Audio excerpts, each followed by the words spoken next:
আসসালামু আলাইকুম ওয়া রাহমাতুল্লাহি ওয়া বারাকাতুহু।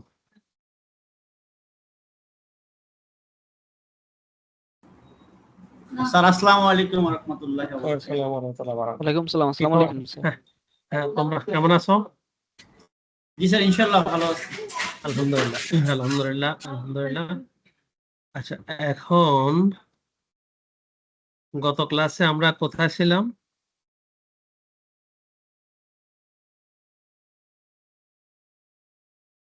জোরে বলো।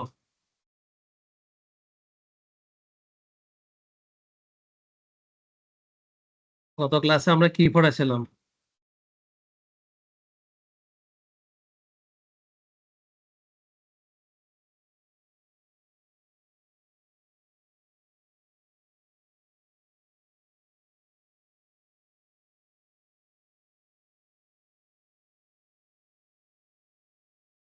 কি পড়েছিলাম আমরা?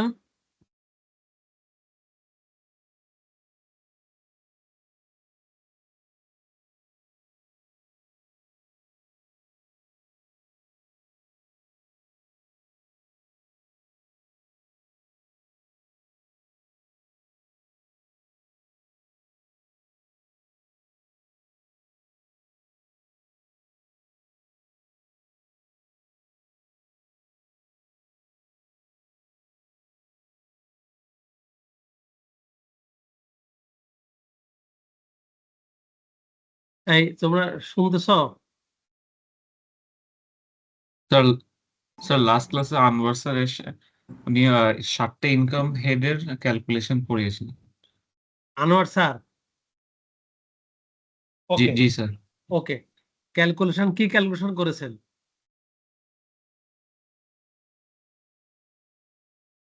স্যার কি স্যার ক্যালকুলেশন মানে? ইনকাম হ্যাঁ, ক্যালকুলেশন। ইনকাম ক্যালকুলেশন করেছেন। ওকে, ভেরি গুড। তাহলে তো তোমরা এগিয়ে গেছো। ঠিক আছে, উনি পড়াছেন 7টা হেডেরই করতে পেরেছে, তাই না? গুড গুড, তাহলে তো ভালো দিক।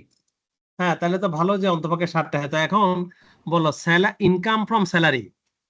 ইনকাম ফ্রম স্যালারির আমরা তাহলে এখন we know how to calculate income from salary.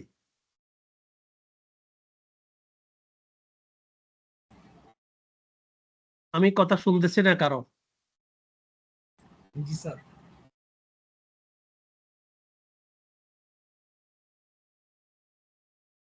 বলো।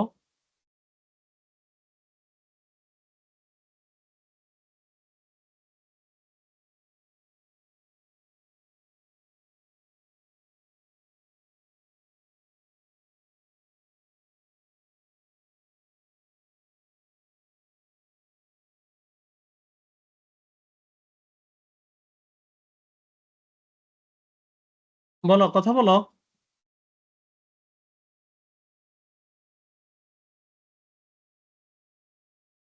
আমি শুনি নাই।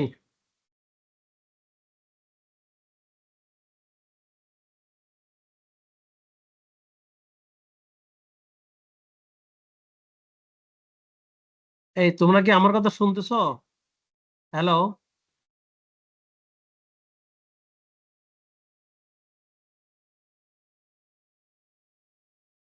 কেন, কি হয়েছে? হ্যাঁ, কি হয়েছে আলী ভাই, কি হয়েছে? ডিবিসিটা দিব তো, আজকে দিব তো ডিবিসিটা। কেন, এটা তো কাজ করতেছে, এটা নিয়ে তো কাজ করতেছে। এটা ডিবিসি দেবো, এটা তো কাজ করতেছে। এখানে কিছু পেন্ডিং ডকুমেন্ট থাকবে, সেটা সেটা পরে নিয়ে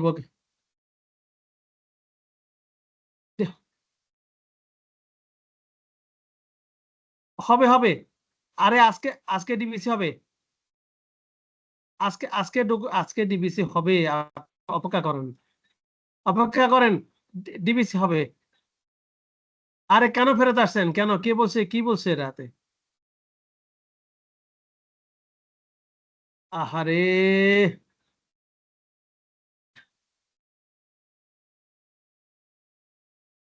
আরে আরে আরে আপনি ডিবিসি আজকে হবে, আমি দেখে আসছি। ছেলেফেলেরা কিছু কাজ করে, আমি বকা দিছি। এটাতে আপনি ইয়ে করেন না, আপনি নিচে থাকেন তো। আমি ডিবিসি করে আরে আরে ডিবিসি নাম্বার দিবে। না, ডিবিসি নাম্বার দিবে আমি ওই ডিবিসি নাম্বার ওরা করতেছে, ওরা ডিবিসি নাম্বার করে আপনি ডিবিসি নাম্বার পাবেন, এটা নিয়ে চিন্তা করেন না, যান। হ্যাঁ, আপনি নিশ্চিত থাকেন, ডিবিসি নাম্বার আপনাকে হোয়াটসঅ্যাপে দিয়ে দিবে।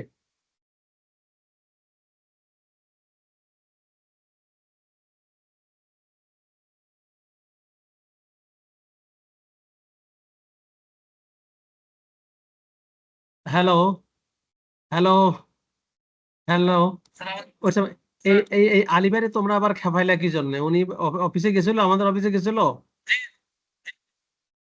তো অফিসার ওনাকে বলছে কারো ডিবিসি দেবো না, এটা কেন বলছো?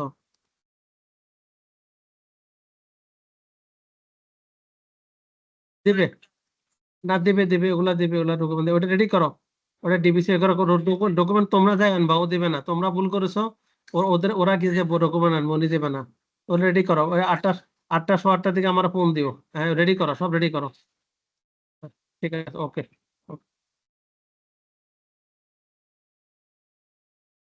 হ্যালো, হ্যালো, হ্যালো,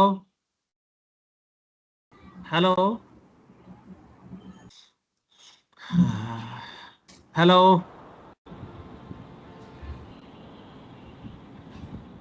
স্যার আমরা শুনতে পারতেছি। স্যার আমরা হ্যালো। শুনতে পাচ্ছি, স্যার শুনতে পাচ্ছি। হ্যাঁ, হ্যাঁ, এটা অডিওতে একটু হচ্ছে, হ্যাঁ। আচ্ছা, বলো আমাদের, তাহলে এখন আমরা ইনকাম ফ্রম ইন্ডিভিজুয়াল, অর্থাৎ ইনকাম ফ্রম স্যালারি যদি আমরা ক্যালকুলেশন করি, তাহলে আমাদের প্রসেসটা কি? যে কোনো একজনে বলো, আমরা কিভাবে এটা ক্যালকুলেশনটা করব, এবং এটা কোন সেকশনের আন্ডারে, এবং এখানে ইনকাম ট্যাক্স অ্যাক্ট কি বলেছে, কিভাবে আমাদেরকে ইনকাম ফ্রম স্যালারি আমাদেরকে ক্যালকুলেশন করতে বলেছে। যদিও লতে কোনো এক্সাম্পল নাই, কোনো কিছু নাই, বাট ল এর আলোকে আমরা বিভিন্ন সেকশন থেকে এনে এক জায়গায় এনে একটা প্রসিডিউর তৈরি করেছি। তাহলে সেই প্রসিডিউর অনুযায়ী আমরা কিভাবে করব, দেখুন একজনে বলো।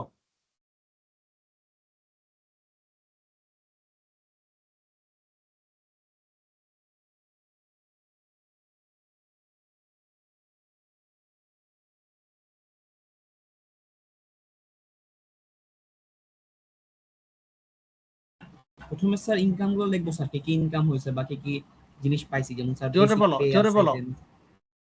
প্রথমে স্যার আমরা যে বেতনগুলো পাইছি স্যার সেগুলো লিখবো আর কি, এজ লাইক বেসিক পে, যেটা বেসিক স্যালারি, দেন হচ্ছে অ্যালাউন্স গুলা যেগুলো হচ্ছে ট্যাক্সেবল, দেন হচ্ছে আপনার প্রভিডেন্ট ফান্ডের কিছু আছে, ট্রানজাকশন আছে, দেন হচ্ছে স্যার ওখান থেকে হচ্ছে আমরা এক্সেমটেড করব lower of 1/3 of total salary অথবা 5 লক্ষ টাকা। দেন হচ্ছে স্যার আমাদের ইনকাম ফ্রম স্যালারিটা আসবে স্যার। এছাড়া আমাদের ইনভেস্টমেন্ট 5 লক্ষ টাকা কি বললা? মানে স্যার আমরা হচ্ছে 1/3 হচ্ছে এক্সেমটেড করব টোটাল স্যালারি থেকে, 1/3 এবং 5 লক্ষ টাকার মধ্যে স্যার যেটা ছোট হবে সেটা হচ্ছে আমরা এজ এক্সেমটেড ধরবো আর কি। 5 লক্ষ টাকা কোথায় পেলা? এটা কোথায় লেখা আছে?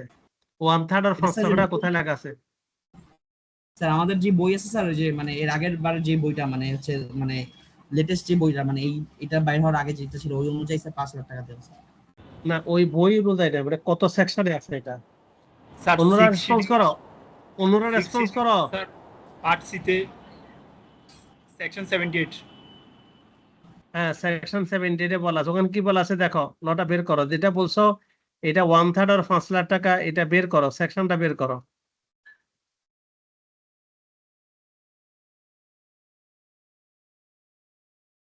জোবাই তাড়াতাড়ি বের করো।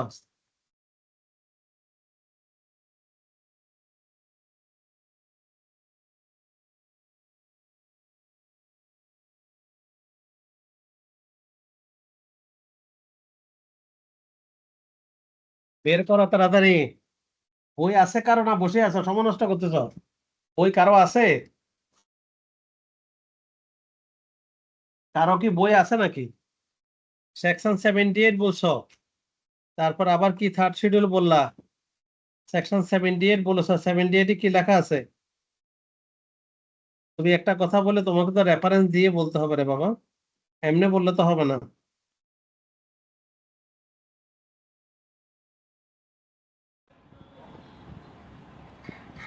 স্যার আমার নেটওয়ার্কে একটু প্রবলেমের জন্য স্যার একটু সময় দিন।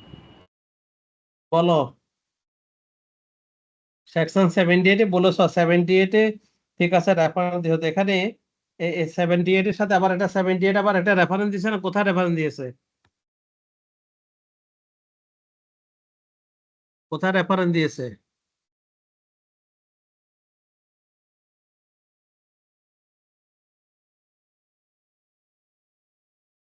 এই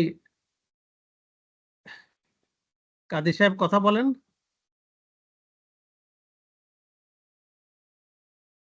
আমি কি এই যে এখন যেটা দেখাচ্ছি এটা কি দেখা যায়? জি স্যার, শেয়ারিংটা দেখা যায়? শেয়ারিংটা দেখা যায়? হ্যাঁ, জি স্যার। তো জি স্যার। দেখা যায় এখানে অ্যালাউবেল এক্সাম্পশন। পড়ো কি লেখা আছে? অ্যালাউবেল, পড়ো, যে কোনো একজনে পড়ো। স্যার এই জায়গায় তো একটা উদাহরণ দেওয়া আছে, দেখলাম একটা উদাহরণ দেওয়া। তোমাকে বলছি পড়ো না, এখানে কি লিখছে? অ্যালাউবেল, পড়ো না এটা।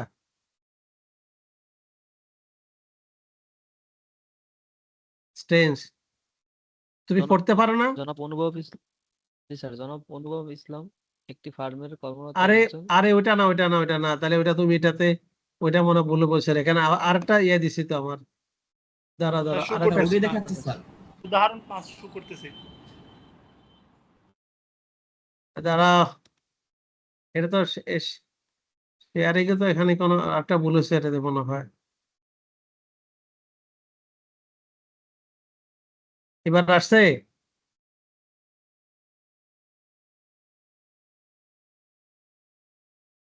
এবার দেখা যায়?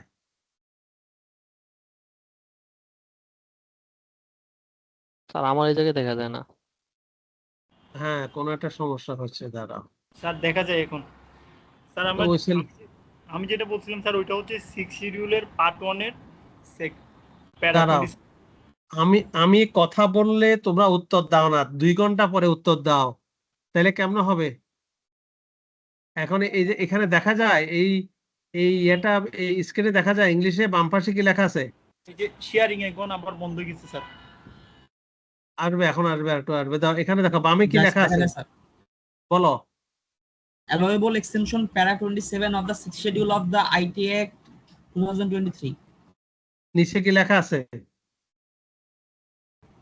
Allowable exemption 1/3 of the taxable income of 4.5 lakh, whichever is less. তো 5 লাখ টাকা কোথায় পেলা? ব্যাক কলার মতো কথা বললে 5 লাখ টাকা কোথায় পেলা? কে বলেছে 5 লাখ টাকা এটা? কে বলেছে 5 লাখ টাকা এটা? স্যার কে?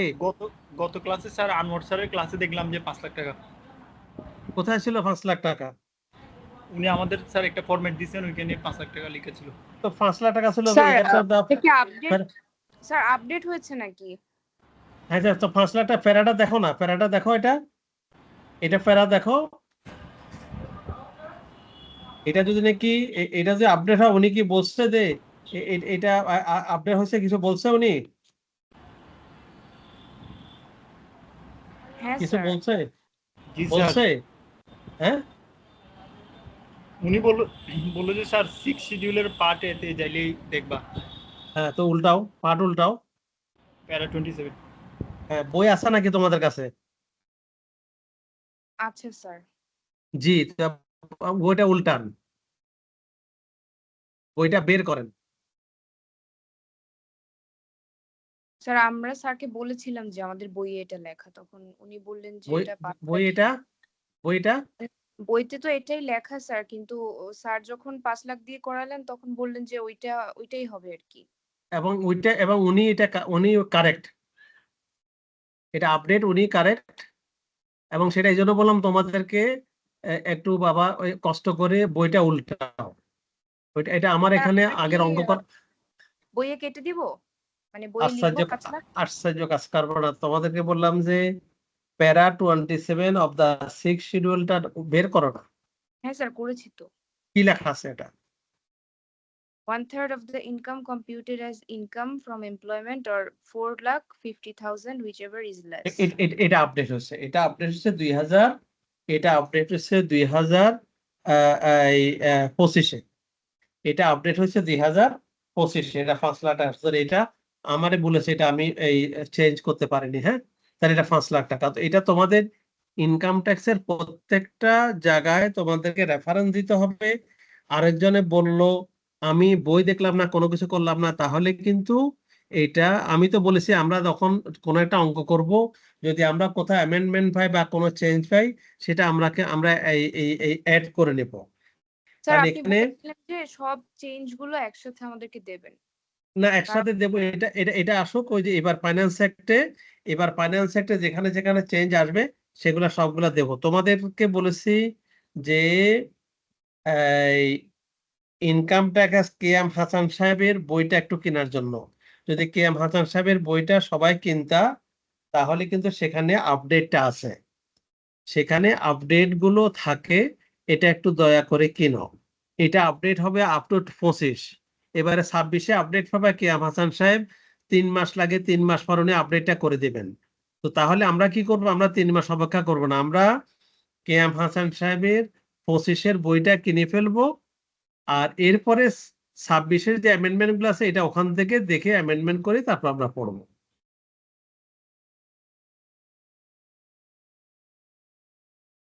বুঝাতে পারছে? আসো তাহলে এখন আমরা, হ্যাঁ আমরা এখন কি ক্লিয়ার, তোমাদের কাছে ক্লিয়ার? আচ্ছা এবার আসো তাহলে আমরা স্যার আমাদের যা যা চেঞ্জ আসছে সেগুলা কি স্যার আমাদের এক্সামে মানে included? Income tax always included. তোমাদের এক্সাম কি তোমার এখন তো জুন চলে, জুলাইতে না কখন ডেট কখন দিয়েছে? অগাস্টে। অগাস্টে, হ্যাঁ তাহলে অবশ্যই আসবে, তাহলে অবশ্যই আপডেটটা করে দিবো। আর এটা তো আপডেটটা তাহলে তোমার স্যার যা সবগুলা যা আপডেট সবগুলা আমাদের মিলে, সেগুলা পড়ে নিতে হবে। হ্যাঁ এটা আপডেট তো এটা ফাইন্যান্স একটা আমি দিয়ে দেবো, এটা আপডেট সবগুলো নাহলে 50-60টা ম্যাক্সিমাম 50-60টা আমাদের আপডেট আছে, এটা জটিল কোনো কিছু না। এটা এটা অ্যাপ্রুভ হোক, এটা জুন মাসের শেষের দিকে এটা অ্যাপ্রুভ হবে 30 তারিখে বা তারপরে যে কোনো দিন অ্যাপ্রুভ হবে। অ্যাপ্রুভ হওয়ার পরে এটা গ্যাজেট বের হবে, 1 সপ্তাহের ভিতরে আমরা কালেকশন করে তখন আমরা অ্যামেন্ডমেন্ট গুলো নিয়ে আলোচনা করবো একদিন। তার আগে তোমরা 2025 সাল পর্যন্ত তো বইও কেনো না, তোমাদের কি আপডেট দেবো, আমি তো কি আপডেট দেবো, তোমরা তো বইও কেনো না, তো কেমনে হবে, তোমরা তো পড়ালেখার আর আমাদের বইটা হচ্ছে স্যার অক্টোবর 16, 2025। হ্যাঁ ঠিক আছে, ওটা দেওয়া আছে, এটা কে এম হাসান সাহেবের। ওকে আচ্ছা তাহলে এখন আমরা ইনকামটা ক্যালকুলেশন করলাম, ট্যাক্সেবল ইনকাম বের করলাম, তারপর বলো ট্যাক্সেবল ইনকাম বের করার পর তারপর কি করব?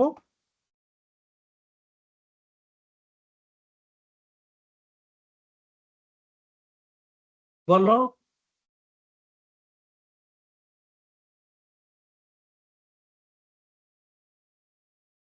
আকবর সাহেব, আনোয়ার সাহেব করা দিছে, আমিও অঙ্ক করেছি, এরপরে কি করব বলো না?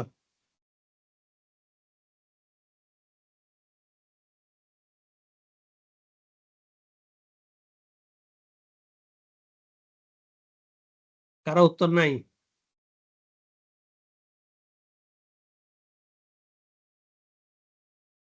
ওকে এরপর স্যার ট্যাক্স রেট গুলো অ্যাপ্লাই করব, ট্যাক্স স্ল্যাব। হ্যাঁ এই জিনিসটা বলতে পারতেছো না, কি সিএ পড়তে আসছো এখানে? এই যে এখানে যে আমি যে 10-12টা এই ইয়েটা দিয়েছিলাম, এর আগে যে আমি 10-12টা এই মেথড দিয়েছিলাম যে what are the mandatory requirement before doing math income from salary, এটা আমি তোমাদেরকে মেল করেছি।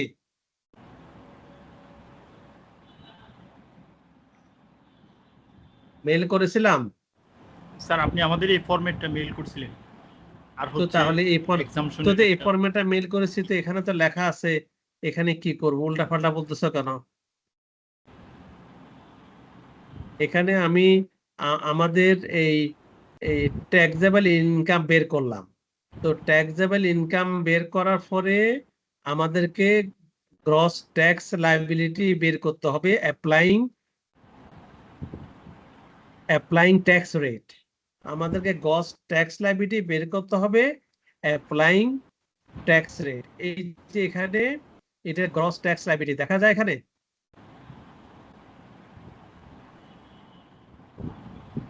জি স্যার। হ্যাঁ এখানে আমাদের এই যে গ্রস ট্যাক্স লায়াবিলিটি বের করলাম, আমাদের এই রেট দিয়ে এখন এখানে আমাদের কত ইনকাম ছিল আমাদের 45 লাখ, ট্যাক্স লাইবিলিটি 9,30,000। এটা তো গত ক্লাসও করিয়ে দিয়েছি। এরপরে এখান থেকে আমাদের ডিরেকশন গুলো বাদ দিতে হবে, বাদ দেওয়ার পরে আমাদের ইনকোডিং তোমার ইয়েটা ট্যাক্স রিবেট, এটা বাদ দেওয়ার পরে আমাদের নেট ট্যাক্স লাইবিলিটি আসবে। নেট ট্যাক্স লাইবিলিটির ভিতরে যদি সারচার্জ থাকে তাহলে সেই সারচার্জ যোগ করে আমাদের টোটাল ট্যাক্স লাইবিলিটি বের করতে হবে। তো এটা তো গত ক্লাসে বলেছি, এটা তোমরা ভুলে গেলা কি জন্য? হ্যাঁ, আচ্ছা আসো এখন অন্য একটা মেথডে আমরা যাই, যে এখানে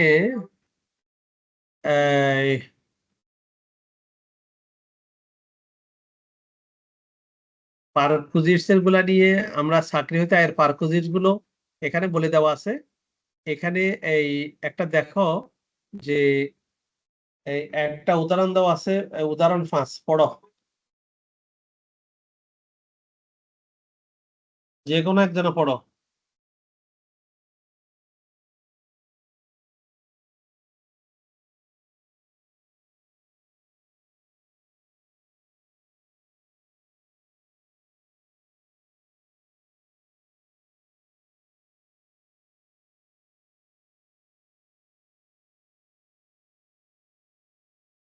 যে কোনো একজনে পড়ো, উদাহরণ 5টা পড়ো।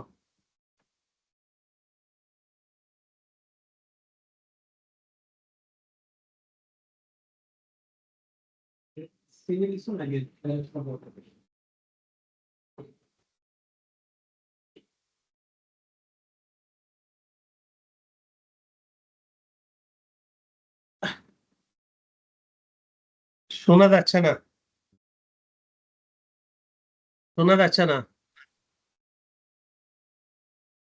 জনাব অনুভব ইসলাম একটি ফার্মে কর্মরত একজন চাকরিজীবী। তিনি প্রতিদিন ফার্মের গাড়িতে করে অফিসে যাওয়া আসা করেন। এই গাড়িতে তার অন্যান্য সহকর্মীগণও যাতায়াত করেন। এর বাইরে তিনি কোনো প্রকারের গাড়ি সুবিধা প্রাপ্ত হন না।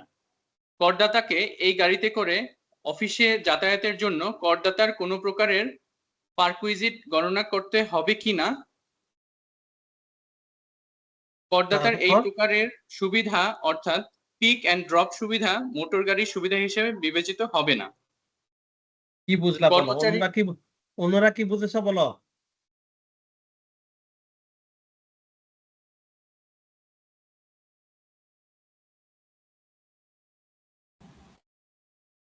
আমাদের পারকুজিটের যেই সুবিধাগুলো আছে,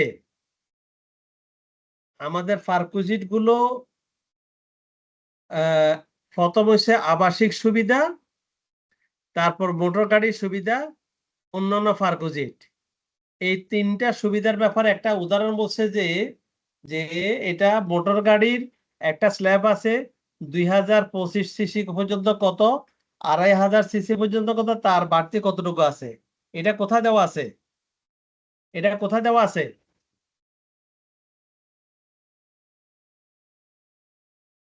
আসসালামু আলাইকুম ওয়া রাহমাতুল্লাহি ওয়া বারাকাতুহু। আমি আছি, আলহামদুলিল্লাহ। আমি না না না না না শিওর, আমি ওই এই একটু চলে আসছি, বাসা চলে আসছি তাড়াতাড়ি। হ্যাঁ, তাড়াতাড়ি বাসা চলে আসছি। এই অফিসে বেশিক্ষণ ছিলাম না। বলেন, বাসায় আসছেন নাকি আজকে? মাশাল্লাহ মাশাল্লাহ মাশাল্লাহ, বাইরে তো আজকে খুবই কে বললো এটা আপনাকে আবার?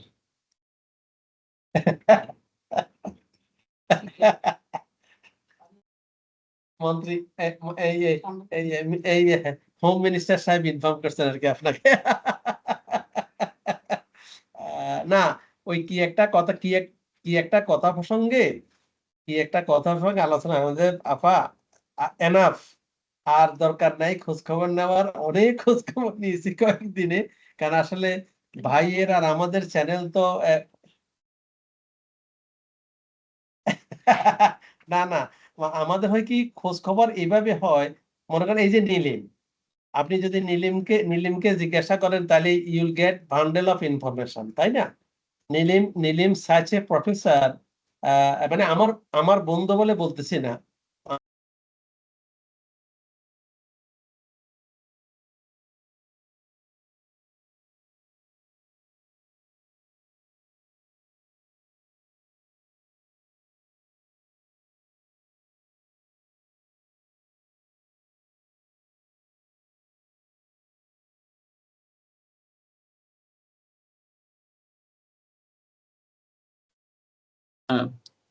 স্যার আপনি মিউট হয়ে আছেন, টাস্ক বারের এই মাইক্রোফোন আইকনটা একটু ক্লিক করে নিতে হবে। সরি, হ্যাঁ সরি, এখন ঠিক আছে। আমাদের ফার্কুজিটের যেই কন্ডিশন ছিল সেই কন্ডিশনের ভিতরে যে এখানে একটা উদাহরণ একটা ফাঁসে যে এমন একটা উদাহরণ দিছে যে উদাহরণ অনুযায়ী যদি কেউ অফিসের পিক অ্যান্ড ড্রপ হয় তাহলে সেটার কোনো ইনকাম তার ইনকামের সাথে যোগ হবে না, সেটা ক্লিয়ার করে দিল এখানে উদাহরণ দিয়ে। এরপরে আসো সেকশন 34-এ কর্মচারী শেয়ার স্কিম হতে অর্জিত আয়, এটা আমরা কিভাবে ক্যালকুলেশন করব? এই উদাহরণ 6টা পড়ো প্লিজ, যে কোনো একজনে পড়ো।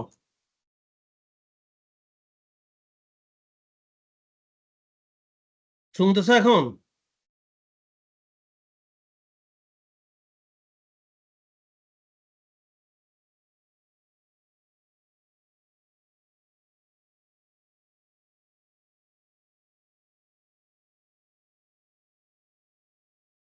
আল্লাহ, এই তোমরা দেরি করে বলতেছো বাবা, কথা বলো,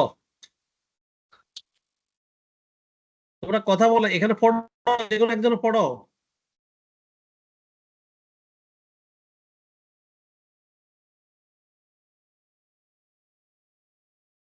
জনাব মাহির হোসেন কর্মচারী শেয়ার স্কিমের অধীন তার নিয়োগকর্তা কোম্পানি ক লিমিটেডের 100টি শেয়ার প্রাপ্ত হলেন।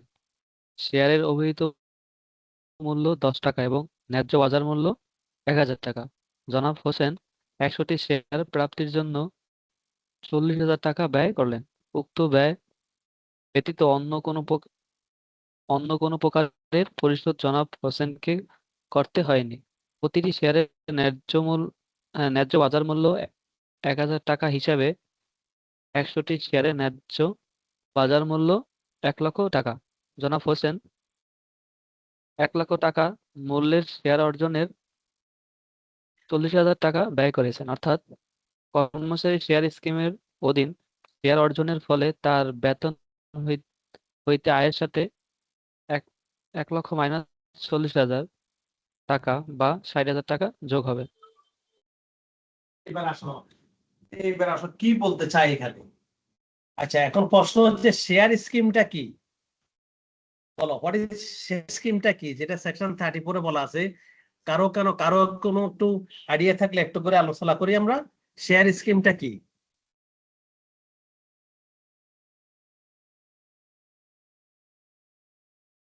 কারো কোনো আইডিয়া আছে? আচ্ছা, শেয়ার স্কিমটা হলো যে, সে মনে করো তুমি গ্রামীণ ফোনে চাকরি করতেছ, তো গ্রামীণ ফোনে চাকরি করলে গ্রামীণ ফোন যখন ইনিশিয়াল পাবলিক অফারে যখন শেয়ার ইস্যু করে তখন সেখানে কর্মচারীদেরকে 10%, 15%, 20% শেয়ার দিয়ে দেয়। এটা হলো যে শেয়ার স্কিম।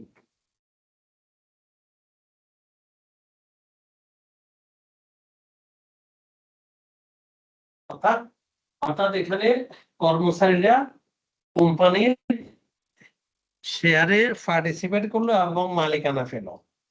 ওকে, বুঝেছো? জি স্যার। কথা বলতে বলা কথা বলে না, কথাই বলে না। আমি 14 বার প্রশ্ন করলেও কথা বলে না, কেমনে পড়াই তোদেরকে, কিভাবে পড়াই?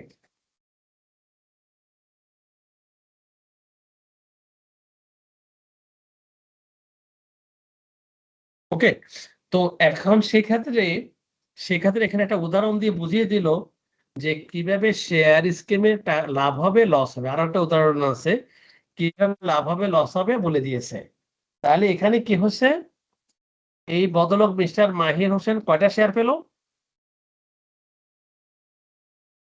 স্যার 61। 61 শেয়ার পেয়েছে। তো এটার জন্য সে ব্যয় করেছে কত? 40,000 ব্যয় টাকা। করেছে কত? 40,000 টাকা ব্যয় করেছে। ওকে, বিক্রি করেছে কত?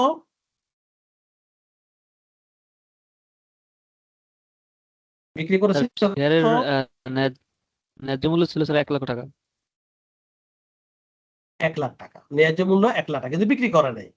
কিন্তু বিক্রি করে নাই। জি স্যার। ন্যায্য মূল্য 1 লাখ টাকা। সে 1 লাখ টাকা কোথায় হয়? কোত্থেকে পেয়েছে? সে 1 লাখ টাকা বাজারে ন্যায্য মূল্য। শেয়ার মার্কেটে এই শেয়ার গুলোর দাম হচ্ছে কত? বিক্রি স্যার 1 করে লক্ষ নাই। টাকা। 1 লাখ টাকা। 1 লাখ টাকা। এখন এটার জন্য খরচ হচ্ছে কত? 40,000 টাকা। তাহলে চলে 40,000 বাকি টাকা। 3,500 তার ইনকামে যোগ হবে। এখন প্রশ্ন হচ্ছে, এটা কিন্তু রিয়েলাইজড গেইন না। এটা কিন্তু রিয়েলাইজড গেইন না। এটা হলো যে অ্যাক্রুয়াল গেইন।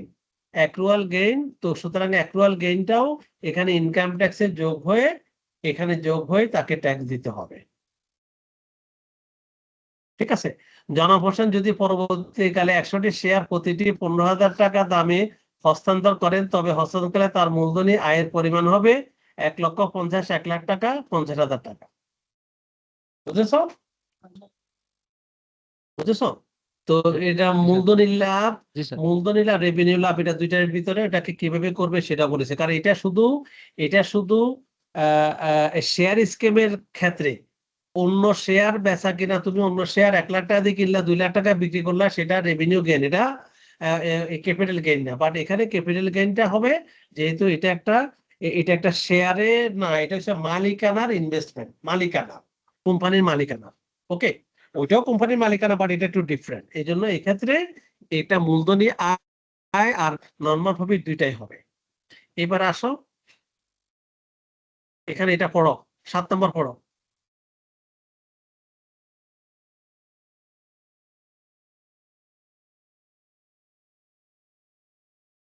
7 নম্বর তো শো করে না।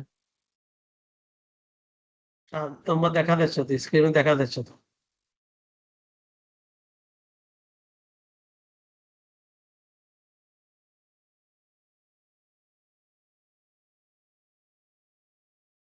আপনার স্যার আমার নেট মনে চলো, আমারটা তো করে না? 6ই আছে। অন্যরা বলো। না স্যার স্যার শো করে না স্যার। আমারটা স্যার 6 আছে স্যার। শু করে না স্যার, 6 দেখা যায়।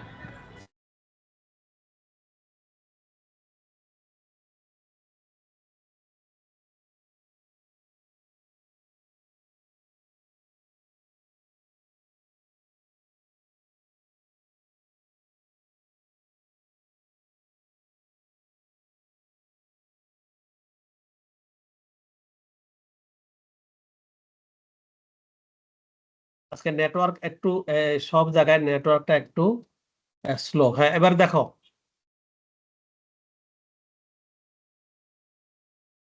এবার দেখো,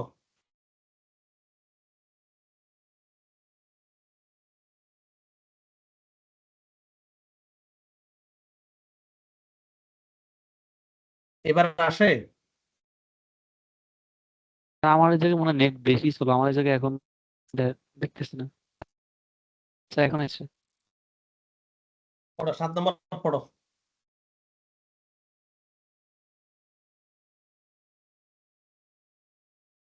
জনাব আজমান একটি প্রতিষ্ঠান একজন বেতনভুক্ত কর্মকর্তা। তিনি 2022 এবং 23 আয় বর্ষে তার কোম্পানির 500টি শেয়ার ক্রয় করলেন। উক্ত প্রতিটি শেয়ারের ক্রয় মূল্য বাবদ তিনি 200 টাকা পরিশোধ করেন।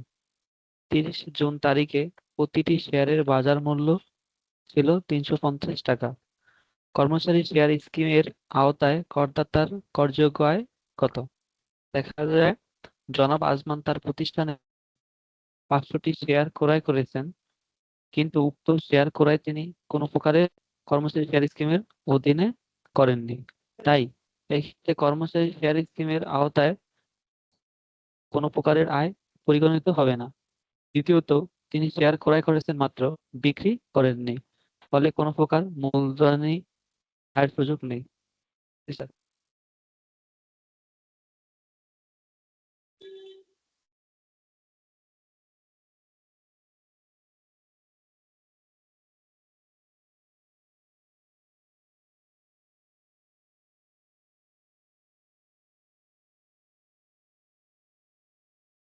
তাহলে এখানে যে উদাহরণটা দিল, এই উদাহরণ দিয়ে আমরা কি বুঝলাম?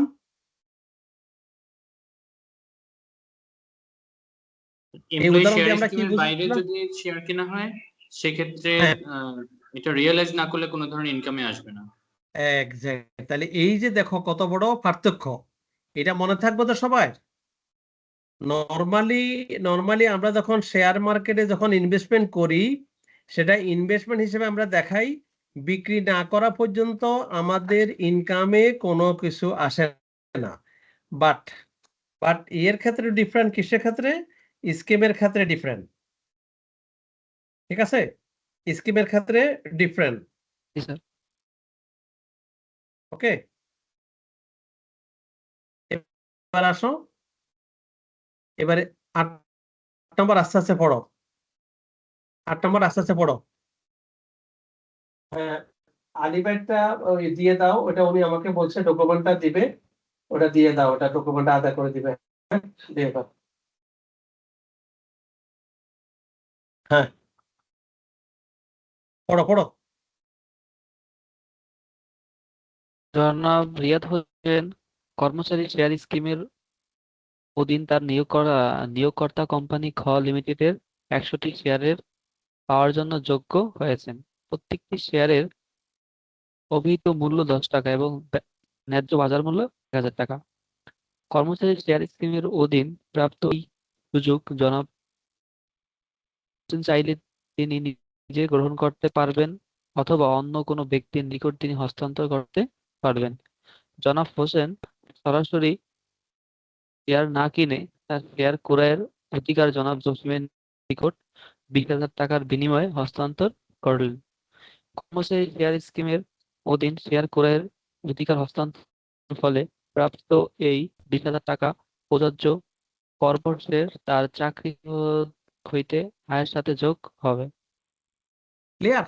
অর্থাৎ আমি যখন কোনো আচ্ছা। শেয়ার স্কিমের যে কোনো শেয়ারের ক্রয় বিক্রয় কিভাবে হবে, কিন্তু এখানে ক্লিয়ার বলা আছে, এটা আমি তোমাদেরকে পাঠিয়ে দেব, এটা অবশ্যই মাথা রাখতে হবে।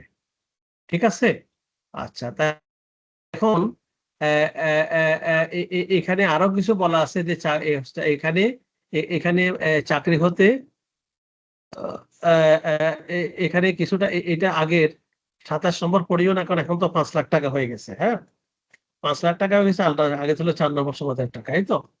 আচ্ছা, এবার আসো রেসিডেন্ট নন রেসিডেন্টের একটা অঙ্ক আমরা করাই। পড়ো এটা, যে কোনো আরেকজন পড়ো, মেয়েরা পড়ো, মেয়েরা কোথায়?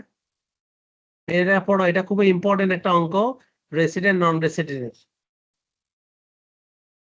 মেয়েরা Yes, sir. পড়ো, 9 নম্বর পড়ো। হ্যাঁ, পড়ো প্লিজ। মিস সুরাইয়া ইয়োহানসন বাংলাদেশী নন, এরূপ অনিবাসী একজন করদাতা। তিনি বাংলাদেশে বহুজাতিক কোম্পানি ঘ লিমিটেডের একজন কর্মচারী। 2022-23 আয় বর্ষে তিনি বাংলাদেশে 183 দিনের কম সময়কাল অবস্থান করেন। এ সময়ে তিনি বাংলাদেশে 6 মাস কর্মরত ছিলেন। তার চাকরি হতে প্রাপ্তি সমূহ নিম্নরূপ: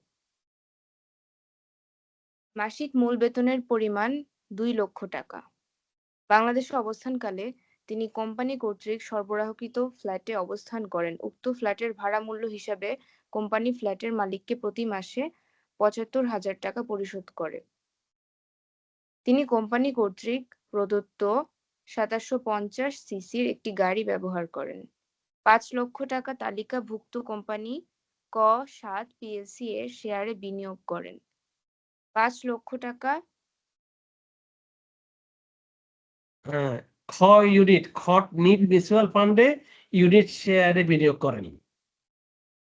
ঠিক আছে? আচ্ছা, জি স্যার। এখন এখানে প্রশ্ন হচ্ছে রেসিডেন্ট নন রেসিডেন্টের ইনকাম কিভাবে ক্যালকুলেশন করব, পার্থক্যটা কোথায়? রেসিডেন্ট, নন রেসিডেন্ট, এসএসসি আমরা পড়েছি, সংজ্ঞাটা পড়েছি, এবং এখানে বলে দিছে যে একজন নন রেসিডেন্ট অনিবাসী, একজন বাংলাদেশি নন রেসিডেন্ট, সে, হ্যাঁ, বাংলাদেশে নন রেসিডেন্ট অনিবাসী একজন করদাতা বাংলাদেশে নন রেসিডেন্ট হিসেবে, কারণ সে 183 দিনের কম বাংলাদেশে ছিল, এই জন্য সে নন রেসিডেন্ট। তো তার এখানে বেনিফিট গুলা, এখানে এই বেনিফিট গুলা পায়। এখন আমরা দেখব how this benefit calculate as non resident SSC. Number 1, আয়কর আইনের 33 ধারা অনুযায়ী 2500 সিসির অধিক এরূপ গাড়ির ক্ষেত্রে মাসিক 25,000 টাকা করে ফারকুদ হিসেবে তার আয়ের সাথে যোগ হবে। এটা কোথায়? ফারকুজিতে শিডিউল আছে না, সেখানে আছে না, সেখানে অনেকগুলো স্ল্যাব আছে, 25,000 পর্যন্ত এক ইয়ে, তারপর হলো যে 25,000 থেকে এইভাবে করে করে কিন্তু একটা স্ল্যাব দেওয়া আছে, সে অনুযায়ী ওর 25,000 টাকা করে মাসে কি হবে, 25,000 ক্ষেত্রে 25,000 টাকা করে, হ্যাঁ, তার আয়ের সাথে যোগ হবে। ফলে করদাতার বার্ষিক চাকরি হতে আয় হবে 2 লাখ টাকা প্লাস 75 প্লাস 25। 75 কিসের? 75 হলো যে তার কি জন্য, তার জন্য বাড়ির জন্য তার ভাড়া দেওয়া হয়েছে 75 প্লাস 25 হলো গাড়ির, এই দুইটা মিলে তার ইন্টু 6, যেহেতু 6 মাসে সে আছে, তাহলে 6 ইন্টু মোট আয় তার 18 লক্ষ টাকা। এটা ক্লিয়ার কিনা? মাসে 2 লাখ টাকা স্যার বেতন পায়, মাসে 75,000 টাকা বাড়ি ভাড়া দেওয়া হয়, আবার মাসে কি 2750 সিসির গাড়ি ইউজ করে, সেটার জন্য তাকে 25,000 টাকা তার ইনকাম হবে। তাহলে টোটাল ইনকাম মাসে হবে 2,75,000 আর 25 3 লাখ, 3 লাখ ইন্টু 6, 18 লক্ষ টাকা তার 6 মাসের ইনকাম। ষষ্ঠ সাবটিলের 1 দফা 27 অনুযায়ী চাকরি হইতে আয় হিসাবে পরিগণিত আয়ের 1/3 4 লক্ষ এত হাজার টাকা, যা কম তা কর্মুক্ত হওয়ার মিস রাইয়ার চাকরি হইতে নিষ্কর্যযোগ্য আয় হবে 18 লক্ষ, এখানে 4 লক্ষ 50, এখানে 5 লক্ষ টাকা, এখানে হবে 5 লক্ষ টাকা। তাহলে 18 থেকে 5 বাদ দিলে কত? 13 লক্ষ টাকা। 13 লক্ষ, এবং তার এই 13 লক্ষ টাকার উপরে 30% হারে ট্যাক্স দিতে হবে। 3-13 কত? 3-13 কত? 13 কে এই হ্যাঁ স্যার 39, 3-3-39। 39, 39, হ্যাঁ।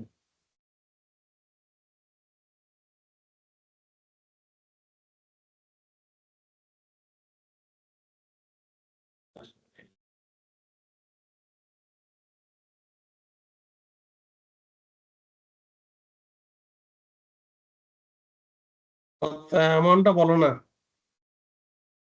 অ্যামাউন্টটা বলো না। স্যার 4,05,000। হ্যাঁ, ওইটাই হবে ট্যাক্স। স্যার অনেক বেশি না? হ্যাঁ, মানে স্যার অনেক অনেক বেশি হয়ে বেশি। গেল না? কেন বেশি হবে? মানে স্যার তার ইনকাম ট্যাক্সের রেট তো অনেক বেশি না? বেশি কিনা? হুম। রেসিডেন্ট এসএসসি ট্যাক্স রেট আর non resident tax rate idea আছে কিনা তোমার? স্যার নাই? ওকে, আমি তো ওই যে তোমাদের কাছে ট্যাক্স রেট পাঠিয়েছিলাম, সেই ট্যাক্স রেটে কি ছিল কেউ বলতে পারবা?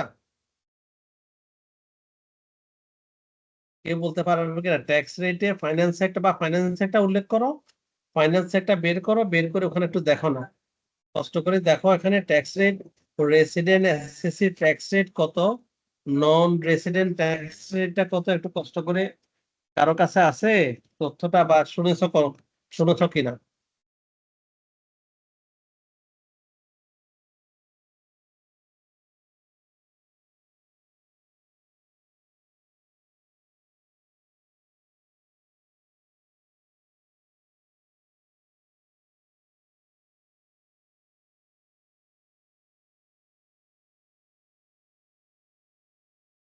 আচ্ছা, নন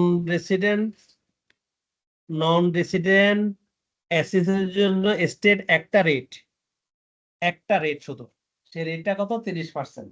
এবার ফাইন্যান্স একটা যদি চেঞ্জ করে আসবে, নাহলে এটাই বলবৎ থাকবে।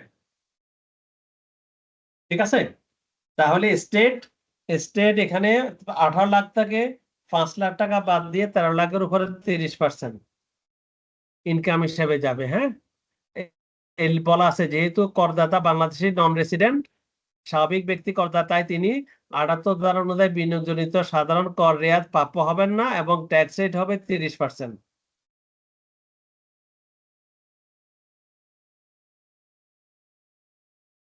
ওকে,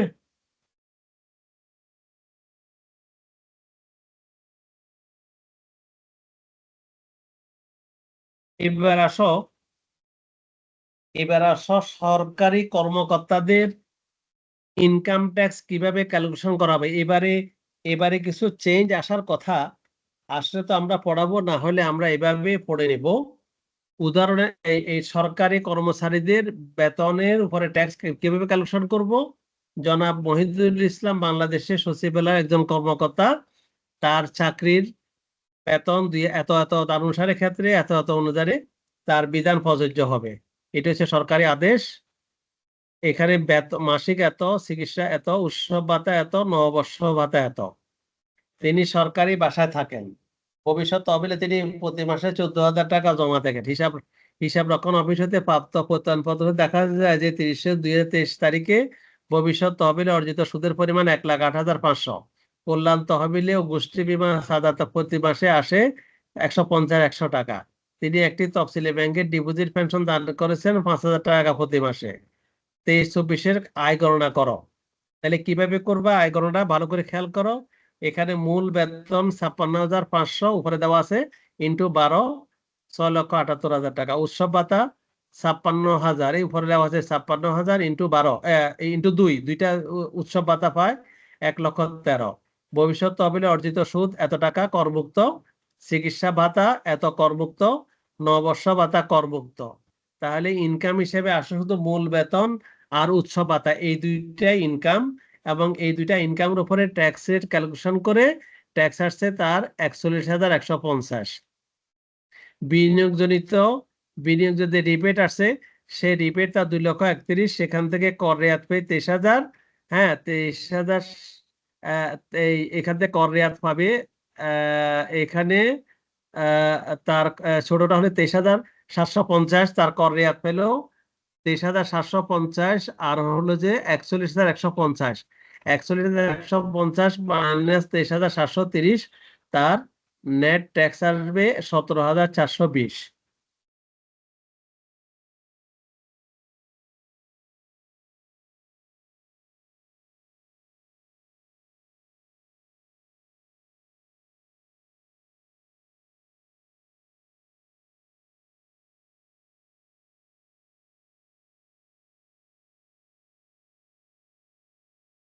স্যার এবার একটা চেঞ্জ এসেছে, খ নাম্বার পয়েন্টে 15%-এর জায়গায় 10% করেছে। আসলে আমরা যদি ক্যালকুলেশন কিভাবে করে জানি, চেঞ্জ গুলো আমরা করে নেব। ওখানে 15% ধরবো, এখন 10% ধরবো, ধরলে যেটা ছোট হবে সেটাই আমাদের রিবেট হিসেবে আমরা পাবো।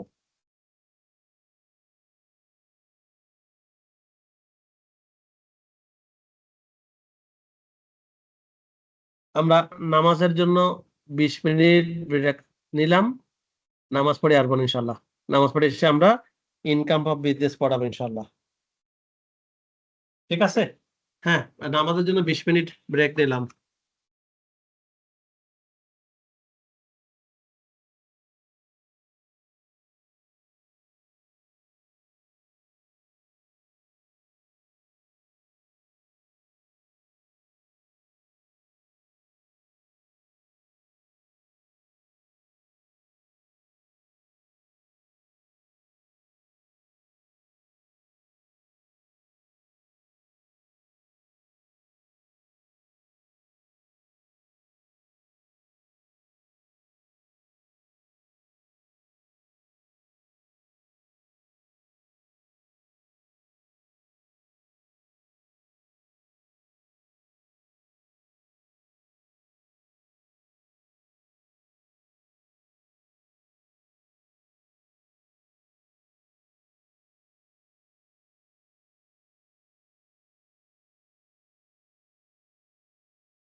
ওই আলিমের এই যে ডিবিসি নাম্বারটা ওনাকে একটা মেসেজ দিতে আপনার ডিবিসি ডান, হ্যাঁ আপনার ডিবিসি রোববারের রিপোর্ট পাবেন, ওনাকে বলে দেবেন মেসেজটা দিয়ে দেবেন।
তাহলে এখন এখানে আমরা এই এগুলো আরো কিছু আমি পাঠাবো, এগুলো তোমরা একটু দেখে নিও পারকুজিটের।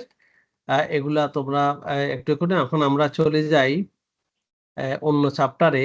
দেখি এখন আমরা কোন চ্যাপ্টার নিয়ে একটু আলোচনা করতে পারি। আমরা এখন এই ক্যাপিটাল গেইন নিয়ে একটু আলোচনা করি। ক্যাপিটাল গেইন নিয়ে আমরা একটু আলোচনা করি, যেটা ভেরি ইম্পর্টেন্ট। ক্যাপিটাল গেইনটা, ক্যাপিটাল গেইন এবং লস। এখানে দেখো, স্ক্রিনে দেখা যায়?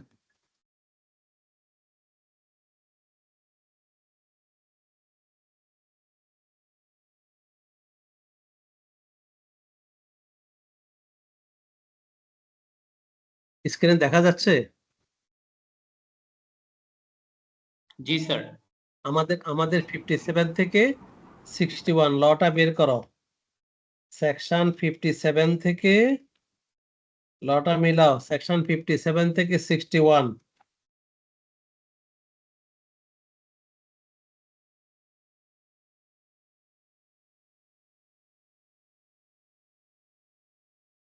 বই বের করেছ?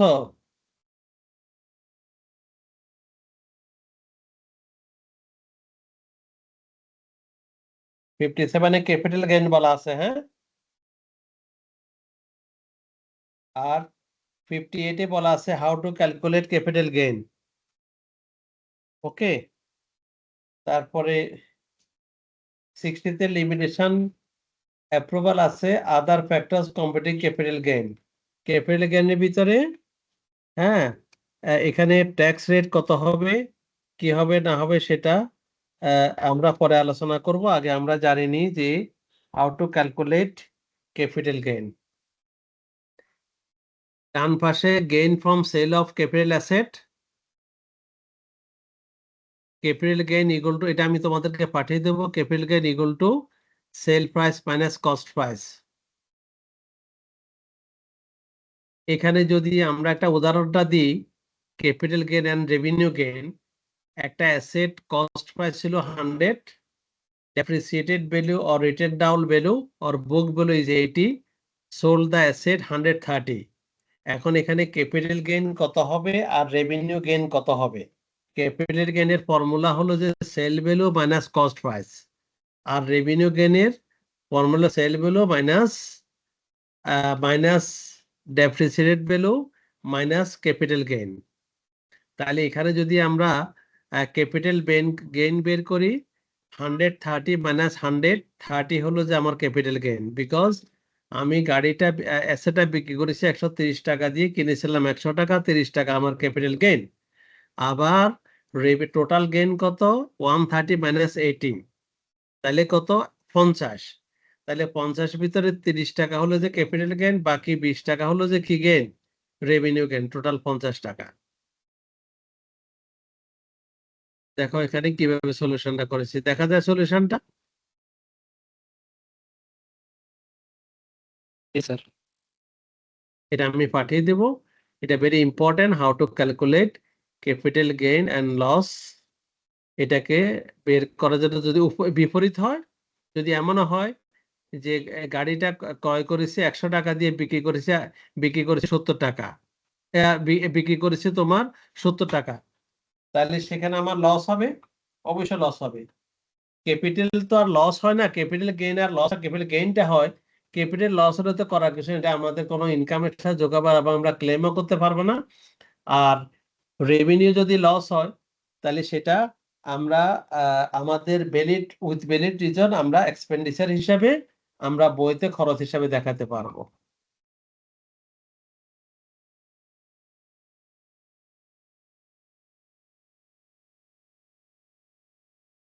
এবার আসো এখানে আরেকটা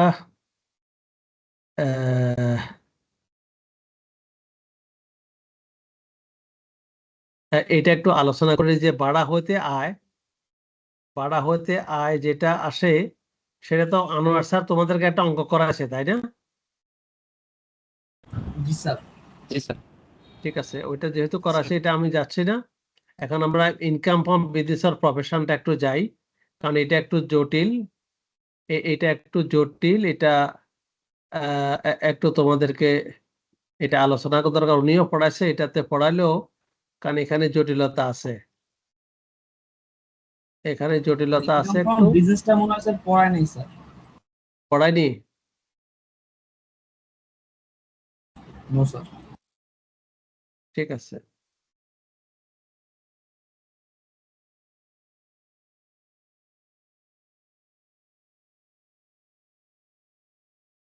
আসো।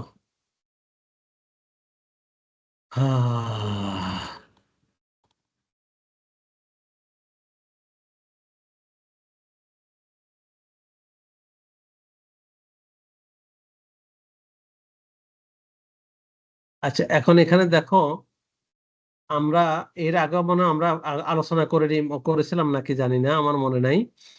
এখানে অনেকগুলো ইন্ডাস্ট্রি আছে, সেই ইন্ডাস্ট্রি গুলো তোমরা মনে রেখো। ইন্ডাস্ট্রি টাইপও যদি মনে না রাখো তাহলে কিন্তু ইনকাম বের করতে পারবে না। ইনকামের কনসার্ন টাইপোটা বের করতে হবে। ওকে, এখন দেখো খুব মনোযোগ সহকারে শুনো, সেটা হলো যে আমি আমরা বের করব ট্যাক্সেবল ইনকাম। আমরা বের করব কি? Taxable income. আচ্ছা, তো ট্যাক্সেবল ইনকামটা কিভাবে বের করতে হবে সে জিনিসটা তোমাকে জানতে হবে। Income from business or profession. তো এখন এখানে যে বিজনেস ইনকাম ম্যানুফ্যাকচারিং হতে পারে, ওই ডান পাশে লেখা আছে। ট্রেডিং হতে পারে, ইন্স্যুরেন্স হতে পারে, ব্যাংক হতে পারে, রিয়েল এস্টেট হতে পারে, অনেক ধরনের প্রতিষ্ঠান হতে পারে। যদি ট্রেডিং ব্যবসা হয় তাহলে সেখানে ট্রেডিং অ্যাকাউন্ট আসবে, trading profit and loss, trading account আসবে, শুধু প্রফিট অ্যান্ড লস অ্যাকাউন্ট আসবে, আর ফিনান্সিয়াল রিপোর্ট আর বাকিগুলো আসবে। কারণ ট্রেডিংটা হলো যে সম্পূর্ণ ম্যানুফ্যাকচারিং কনসার্নের জন্য। তো আমরা সর্বোচ্চ লেভেলে করে নিয়ে আমাদের, মনে করো এটা আমাদের ম্যানুফ্যাকচারিং কনসার্ন, তাহলে আমাদের ট্রেডিং করলাম, ট্রেডিং অ্যাকাউন্ট করলাম, ট্রেডিং অ্যাকাউন্ট করে আমরা এখান থেকে গ্রস প্রফিট বের করেছি, এটাকে এখানে ট্রান্সফার করেছি, অন্যান্য ইনকামগুলো আমরা যোগ করেছি, আর বাম পাশে স্যালারি, এই খরচগুলো আমরা এখান থেকে বাদ দিলাম। বাদটা দিয়ে সবাই বাদ দেওয়ার পরে আমাদের এগুলো ডেপ্রিসিয়েশন সবগুলো বাদ দেওয়ার পরে নেট ট্যাক্সেবল ইনকাম বের করছে। এই ট্যাক্সেবল ইনকাম যেটা হবে, যে মনে করো এখন এখানে নেট ট্যাক্সেবল ইনকাম 45 লাখ টাকা, আর ট্যাক্স রেট আছে 35%, তাহলে ট্যাক্স লাইবিলিটি হচ্ছে 15,75,000 টাকা। এখন প্রশ্ন হচ্ছে, আমি যখন আমার ইনকাম ক্যালকুলেশন করব, এই ইনকাম ক্যালকুলেশনের ক্ষেত্রে তথ্যগুলো বিভিন্ন ভাবে দিতে পারে। 1 নাম্বার, এলোমেলো করে দিবে, কোনো প্রফিট এন্ড লস অ্যাকাউন্ট কিছুই তৈরি করে দিবে না। আবার নর্মাল হইতে profit and loss account, trading account করে বলে দিবে যে as per accounting record total income is এত। প্রশ্ন হচ্ছে যে অ্যাকাউন্টিং যে প্রফিট করবে সেই প্রফিট উপরে ট্যাক্স দিব, নাকি according to IT income tax act 2023 অনুযায়ী ট্যাক্সেবল ইনকাম বের করবো তার উপরে ট্যাক্স দিব? কোনটার উপরে করব? ইনকাম ট্যাক্স অ্যাক্ট অনুযায়ী স্যার। রাইট। আর আমাদের ফিনান্সিয়াল স্টেটমেন্ট যেটা দিবে সেটা হবে আমাদের according to accounting taxable standard. Income বের করে তো সেটার ওকে, আচ্ছা। এখন আমাদেরকে কি করতে হবে, যে অ্যাকাউন্টিং রেকর্ড অনুযায়ী যে ইনকামটা বের করেছে সেটা আমরা নিব, এবং ইনকাম ট্যাক্স অ্যাক্ট 2023 অনুযায়ী ইনকামটাকে আমাদেরকে করলে কত হয় সেভাবে করতে। তাহলে এটার গাইডলাইনটা কি, ফর্মুলাটা কি, এটার ফর্মুলাটা কি হবে সেটা আমরা শিখব। কিভাবে করব আমরা, আমাদের কিভাবে করব, ডেটা দেওয়া থাকলে আমরা কিভাবে করব, যদি প্রফিট এন্ড লস অ্যাকাউন্ট করে দেওয়া তাহলে সেখানে আমরা কিভাবে করব সেটা আমরা শিখব। তাহলে আমরা কি শিখব বলো?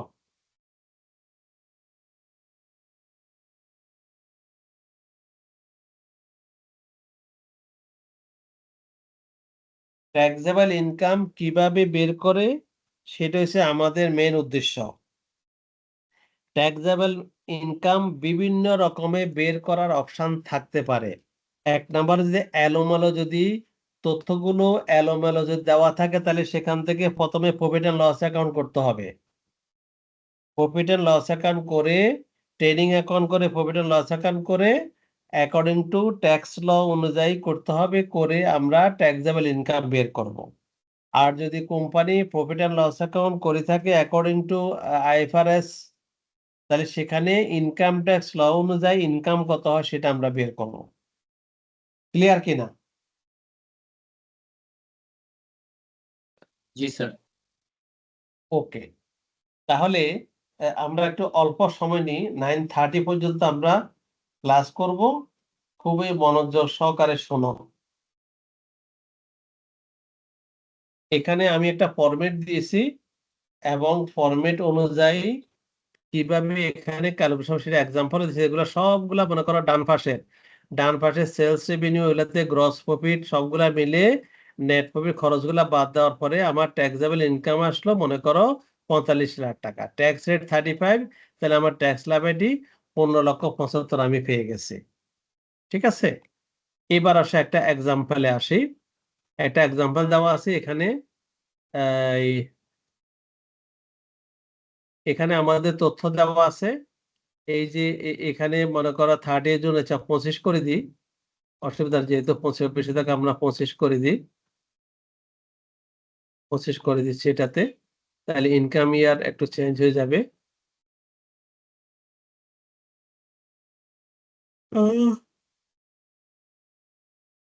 আল্লাহু আকবার।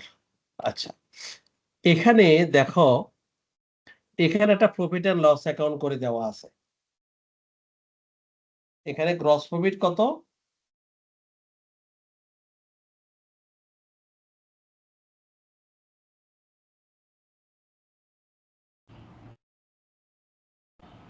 $98,55,000। 95,000 টাকা। এরপর আরো কিছু ইনকাম আছে, এই ইনকামের ব্যাপারে তথ্যগুলো দেওয়া আছে।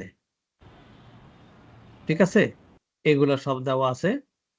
এরপরে এই ডিভিডেন্ডের উপরে ট্যাক্স কেটেছে সেটা বলে দেওয়া আছে, অ্যাডভান্স ট্যাক্স দেওয়া আছে। হ্যাঁ, আচ্ছা, এবার আসো,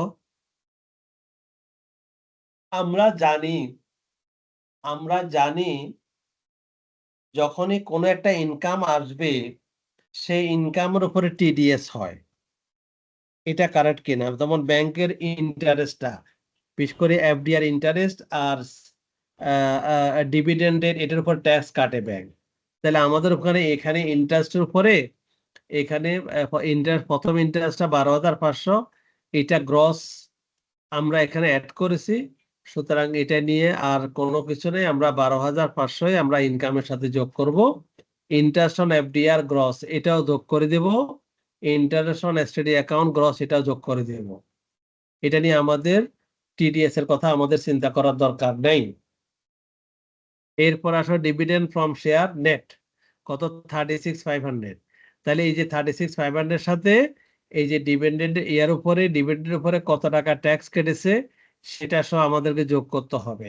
তাহলে আমাদের কাছে তথ্য আছে কিনা দেখি। এই যে tax deducted at source from dividend 9125, তাহলে 9125 প্লাস এখানে 36,500 দুইটা মিলে আমার ইনকাম হবে। প্রফিট অন সেল অফ ফিক্সচার্সের এটাও ইনকামের ভিতরে যাবে সরাসরি। Bad dates recovered which was written earlier, এটা আমার বিজনেস লস আমি আগে করেছিলাম, এখন ওটা গেইন রিয়েলাইজ করেছি, এটা আমার ইনকামের সাথে যোগ হবে। Tax related at source from interest, এটা দেখো 4960, তাহলে ওই যে এখানে tax deducted at source from interest, তো এই যে ইন্টারেস্টের ভিতরে আমার যে ইন্টারেস্টটা পেয়েছি সেটার উপরে আমি ওটা যোগ করেছি এবং এখান থেকে যে ট্যাক্স কেটেছি সেটা আমাকে যোগ করে দিতে হবে গ্রস আপ করার জন্য। এবার আসা advance tax paid. Advance tax এটা একটা আমার লাইবিলিটি পেমেন্ট, এটা কখনো ইনকাম এবং এক্সপেন্ডিচার হিসেবে আসবে না। স্যালারি আসবে, কমিশন আসবে, অফিস রেন্ট আসবে, যদি কোনো নোট থাকে সেই নোট অনুযায়ী ট্রিটমেন্টটা দেব। ফান্ড এমবেজেলমেন্ট, ফান্ড এমবেজেলমেন্ট একটা নোট আছে যে যখন এই অফিস চলাকালীন অবস্থায় যদি চুরি হয়, অফিস চলাকালীন অবস্থায় যদি চুরি হয় তাহলে সেখানে একরকম ট্রিটমেন্ট, আর অফিস অফের সময় সেখানে এক ধরনের ট্রিটমেন্ট। তাহলে এখানে fund embezzlement happen after office hour, office আওয়ারের পরে ফান্ড এমবেজেলমেন্টটা হয়েছে, অর্থাৎ তখন কেউ ছিল না। তাহলে এখানে আমরা কিভাবে এটাকে ট্রিটমেন্ট করব, আমরা এখানে একটু দেখে নেব যে কিভাবে এই যে ফান্ড এমবেজেলমেন্ট হয়েছে, তাহলে এটা খরচ হিসাবে আসবে কিনা সেটা আমরা এখান থেকে একটু দেখে নেব।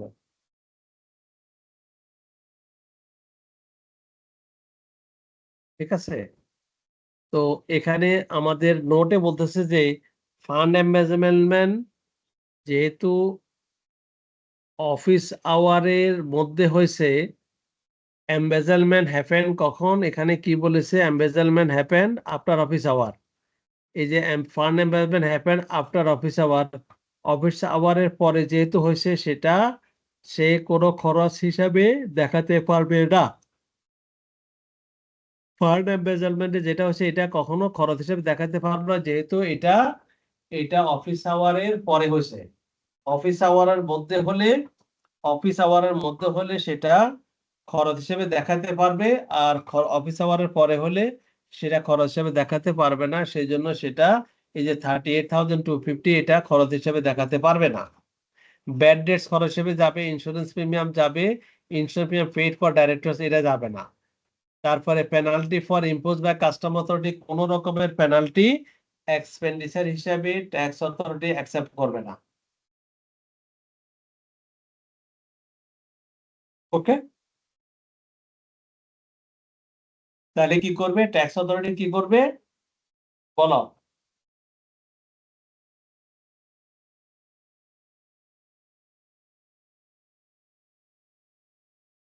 কি করবে?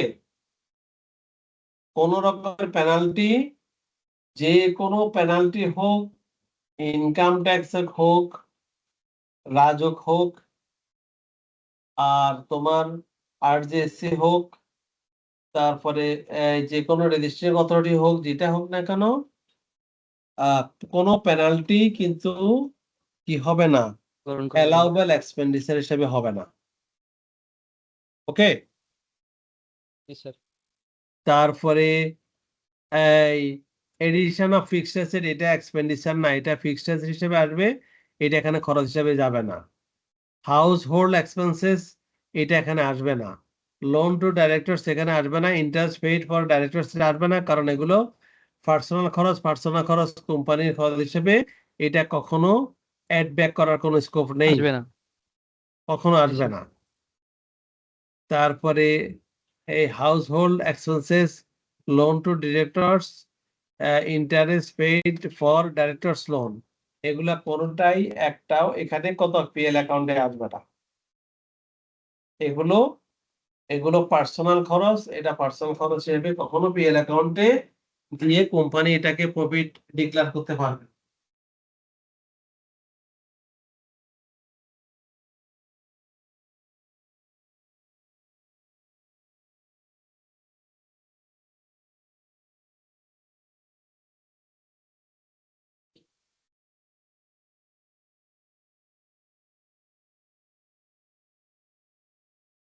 ওকে,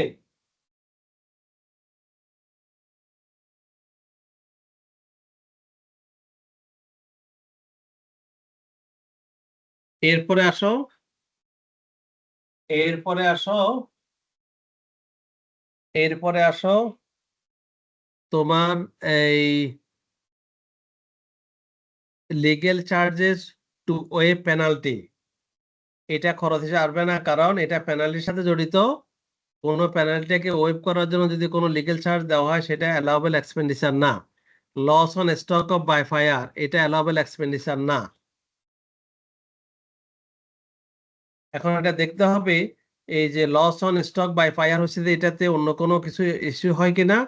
যদি প্রমাণ করতে পারে যে হ্যাঁ, এই ফায়ার যেটা হয়েছে এটা আমাদের কোনো গাফলতি ছিল না, কোম্পানির যথাযথ ব্যবস্থা হয়েছে, তাহলে সেক্ষেত্রে অ্যালাউবেল এক্সপেন্ডিচার হিসাবে ডিসিটি অ্যালাউ করতে পারে। হ্যাঁ, তারপরে এন্টারটেনমেন্ট এক্সপেন্ডিচারের একটা স্ল্যাব আছে, ফ্রি ডিস্ট্রিক্ট একটা স্ল্যাব আছে, এটা আমি তোমাদের গাইডলাইন দিচ্ছি, এখান থেকে দেখে নিও। অ্যাকাউন্টিং ডেপ্রিসিয়েশন, এটা অ্যালাউবেল না।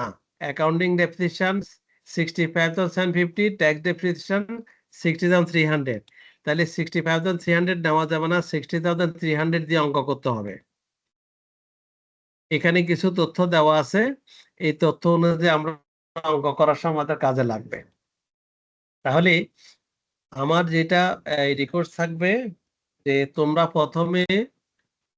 প্রথমে এই অঙ্কটা নিজে নিজে করার চেষ্টা করবে, যে এখানে আজকের ক্লাসে যতটুকু আমরা শিখতে পারলাম এখান থেকে চেষ্টা করবা এখান থেকে কিছু তথ্য নিয়ে অঙ্কটা শেখার। যদি এটা কোনো কিছু সমস্যা হয় তাহলে সেটা নোট করবে, নোট করে আমার সাথে আলোচনা করিও, এবং অঙ্কটা দেখার পরে অঙ্কটার কিভাবে ক্যালকুলেশন করবে এগুলো দেখার পরে দেন তারপর তুমি অঙ্কটা করতে যাও। ডান পাশে অঙ্কটা করা আছে, প্রথমে তুমি অঙ্কটা করে নিবা, করে নিয়ে তারপর ডান পাশের এটার সাথে তুমি তুলনা করে দেখবা যে এটা হয়েছে কিনা। এটা আমি তোমাদেরকে এই ইয়েতে পাঠা দিচ্ছি, মেইলে পাঠা দিচ্ছি, তোমরা একটু কষ্ট করে করো। আমার আরেকটা মিটিং আছে, আমি আরেকটা মিটিং এ চলে যাচ্ছি। আগামী ক্লাসে আমি এটা নিয়ে আলোচনা করবো ইনশাল্লাহ। তাহলে আজকে এখানে শেষ স্যার ক্লাস? এখানে শেষ, এখানে শেষ। এটা আমি এই যা পড়িয়েছি এগুলো সব সিলেন্সে পড়াইছি, তোমরা একটা এগুলা নিয়ে বসে পড়ো। হ্যাঁ, একটু পড়ো এগুলো ঠান্ডা মাথা, অথবা এখানে গ্রুপ ডিসকাশনও করতে পারো, যেটা ভালো মনে করে করো। এই সব সিলেবাস গুলো আমি তোমাদেরকে মেইলে পাঠিয়ে দিচ্ছি। আল্লাহ ওকে হাফেজ। স্যার। আসসালামু আলাইকুম। ওয়ালাইকুম সালাম।